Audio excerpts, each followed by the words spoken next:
کس کا؟ ہم حضور علیہ السلام کی ذات پر درود پڑھتے ہیں، نماز کے بعد بھی پڑھتے ہیں، جمعے کے بعد بھی پڑھتے ہیں، ابھی محفل کا اختتام ہوگا پھر بھی پڑھیں گے، سونے سے پہلے پڑھتے ہیں، اٹھنے کے بعد پڑھتے ہیں۔ ہمارا ہر لمحہ حضور کا ذکر کرتا ہے، بتاؤ فائدہ کس کا ہے؟ اونچی بولو، فائدہ کس کا؟ فائدہ ہمارا ہے یا حضور کا؟ فائدہ کس کا ہے؟ اسی طرح آج اگر ہم صدیق کا ذکر کریں گے،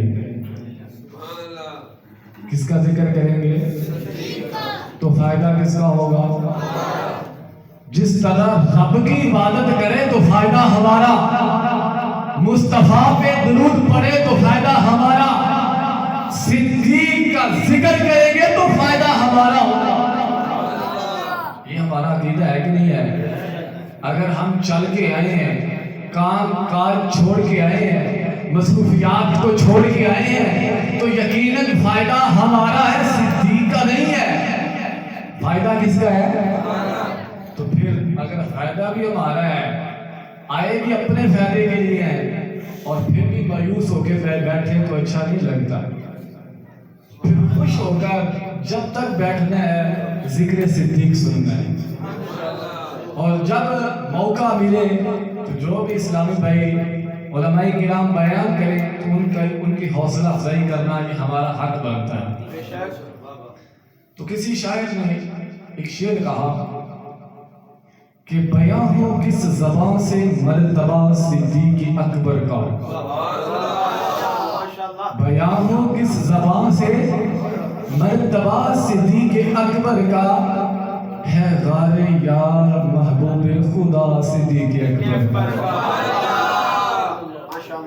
تو یہ میں تو اس لائق نہیں ہوں کہ صدیق کا ذکر کروں، لیکن صرف علماء کی موجودگی میں اپنی حاضری لگاؤں گا۔ دعا ہے کہ اللہ رب العزت میری حاضری قبول فرمائے۔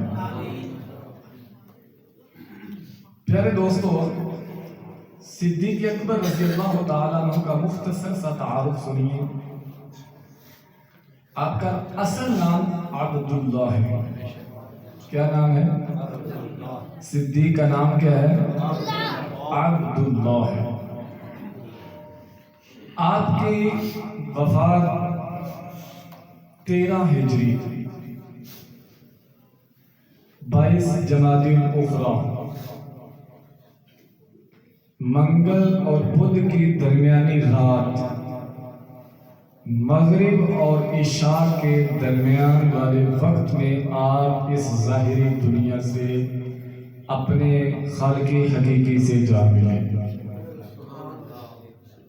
انہی کے ہم نے محبت کا اظہار کرنے کے لیے اپنا نام بھی عاشقان صدیق میں لکھوانے کے لیے علامہ مولانا محمد نعمان آصفی صاحب نے یہ پروگرام کا اہتمام کیا۔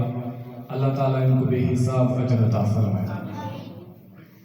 سامعین محترم، اگر ہم غور کریں تو صدیق اکبر نے ہم پر بڑے احسان فرمائے، اسلام پر بڑے احسان فرمائے۔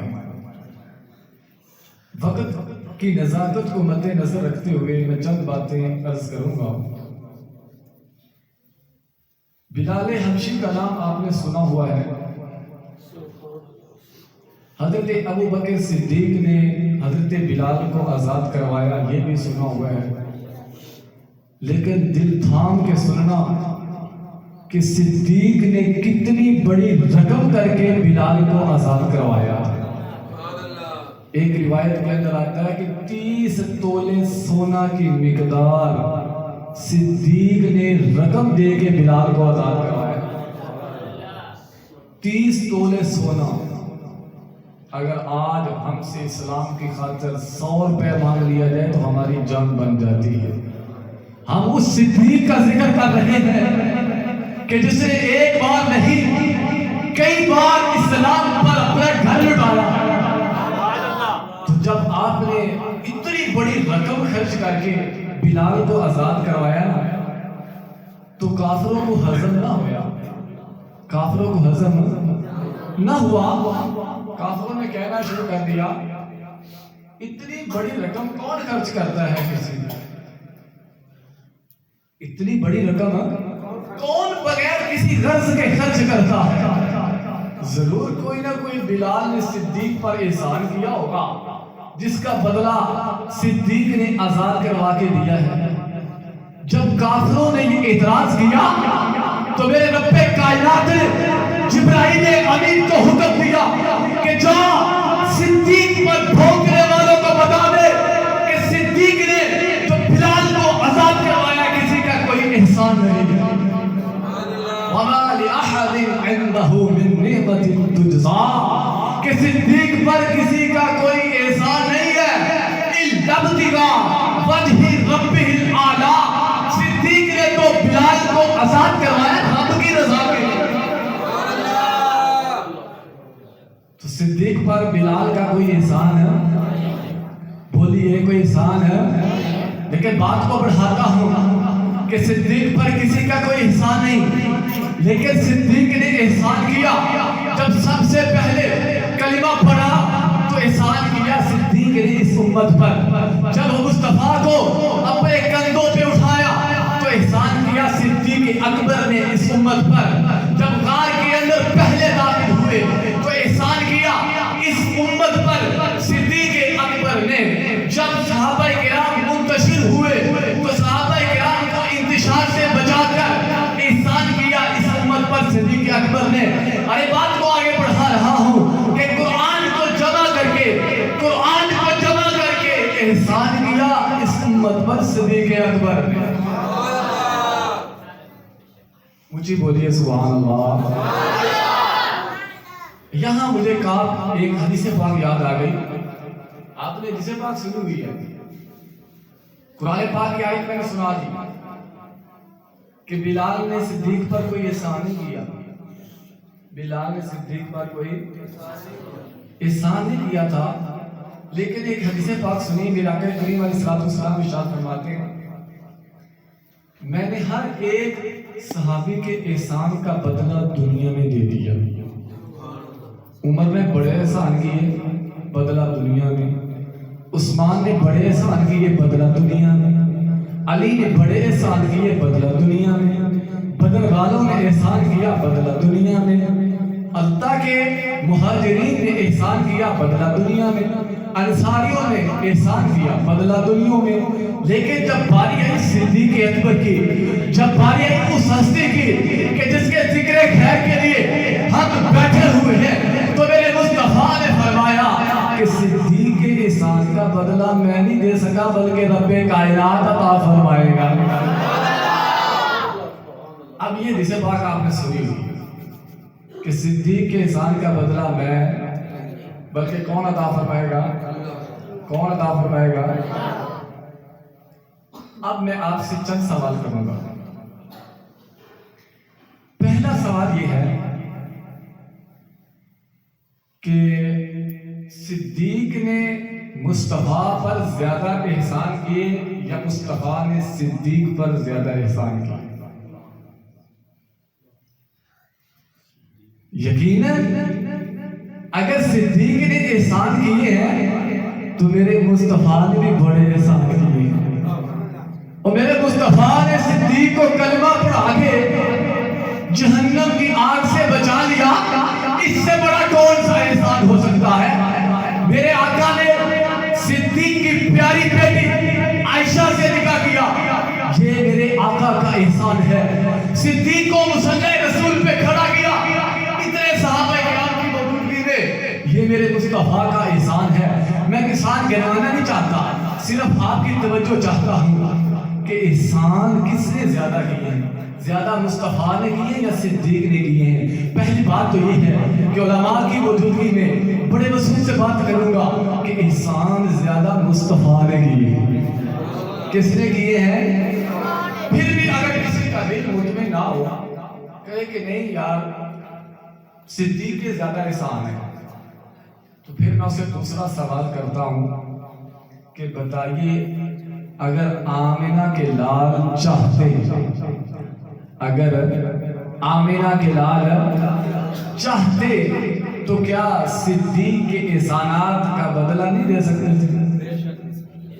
بولو، دے سکتے تھے کہ نہیں دے سکتے تھے؟ اور بھائی ہم تو حضور علیہ السلام کو ماننے والے ہیں، ہمارا تو عقیدہ ہے کہ رب کائنات نے آپ کے دست اقدس کے اندر کل کائنات کے خزانوں کی چابیاں رکھ دی ہیں۔ علامہ بصیری فرماتے نا فَإِنَّ مِن جُودِكَ الدُّنْيَا وَبَرْوَتَهَا، علامہ بصیری فرماتے ہیں دنیا اور آخرت میرے مصطفیٰ کی سخاوت کا کچھ حصہ ہے۔ دنیا اور آخرت مصطفیٰ کی سخاوت کا کچھ حصہ ہے۔ وَمِنْ عُلُومِكَ عِلْمَ اللَّوْحِ وَالْقَلَمِ، فرماتے علم لوح اور علم قلم تو میرے مصطفیٰ کے علوم کا کچھ حصہ ہے۔ اور پھر وہ روایت بھی آپ نے سنی ہوئی ہے کہ جب ربیہ نے صرف خدمت کی، پانی پیش کیا کرتا ہے مصحابی رسول، تو میرے آقا کریم علیہ السلام نے ارشاد فرمایا تھا سل اے ربیہ جو مانگنا چاہتا ہے مانگ لے، جو مانگنا چاہتا ہے۔ علامہ عبدالحق محدث بھی فرماتے ہیں کہ سرکار علیہ السلام نے یہ جو ارشاد فرمایا نا کہ جو مانگنا چاہتا ہے مانگ لے، جو مانگنا چاہتا ہے مانگ لے، اس سے پتہ چلتا ہے کہ اللہ رب العزت نے میرے مصطفیٰ کو یہ عظمت اور یہ شان عطا فرمائی ہے کہ جس کو چاہے جب چاہے جو چاہے میرے رب کے حکم سے عطا فرما سکتے ہیں۔ تو کیا اگر مصطفیٰ چاہتے تو صدیق کے احسانات کا بدلہ دنیا میں نہیں دے سکتے تھے؟ دے سکتے تھے، یقیناً دے سکتے تھے۔ اگر میرے مصطفیٰ چاہتے زمین کو حکم دیتے تو زمین سونا اگل دیتی، اگر پہاڑوں کو حکم دیتے تو پہاڑ سونا بن جاتے، اگر آسمان کو حکم دیتے تو آسمان بھی ہر طرح کی چیز مہیا کر دیتا۔ لیکن پھر بھی فرمایا کہ صدیق تیرے احسان کا بدلہ نہیں دے سکا۔ بھئی کیوں فرمایا؟ پھر بھی کیوں فرمایا؟ بات بڑی قابل توجہ ہے، آخری بات کر کے اجازت چاہوں گا۔ پھر بھی کیوں فرمایا کہ صدیق تیرے احسان کا بدلہ نہیں دے سکا؟ تو میرا وجدان یہ کہتا ہے کہ میرے مصطفیٰ نے یہ اس لیے فرمایا تھا کہ اے دنیا والوں، اے زمین پر رہنے والوں، اے قیامت تک آنے والوں، صدیق کو کبھی برا نہ کہنا، صدیق کے برا کہنے والوں کے ساتھ نہ بیٹھنا۔ تو صدیق کو برا کہے ان کی محفلوں پہ نہ جانا، کیونکہ صدیق نے تم پر بڑے احسان کیے۔ سبحان اللہ، سبحان اللہ، ماشاءاللہ۔ کون سا